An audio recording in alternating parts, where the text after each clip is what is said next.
साबा के खड्डा मदाना में पुरस्कार धमाका, 2 खवातीन समेत 3 अफराद जख्मी। जख्मियों को किया गया जीएम से मुंतकिल। पुलिस कर रही है मामले की तहकीकात। वादी कश्मीर में गर्मी की लहर बदस्तूर जारी, लोगों को शदीद परेशानियों का सामना। काजीगुंड कस्बे में गुज़श्ता 4 दहाइयों में मई का दूसरा सबसे ज्यादा दर्जे हरारत रिकॉर्ड। आने वाले चंद रोज तक गर्मी की लहर जारी रहने का इम्कान।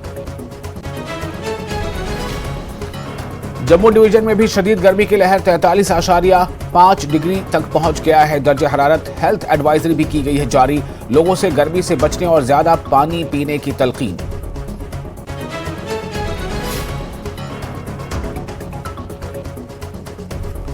गैर मुल्की सयाह हुए कश्मीर की खूबसूरती के असीर। जनवरी से मई तक 24,000 से ज्यादा सयाहों ने की वादी की सैर। महकमे सयाहत को नया रिकॉर्ड बनने की उम्मीद। G20 इजलास से गया है मुस्बत पैगाम।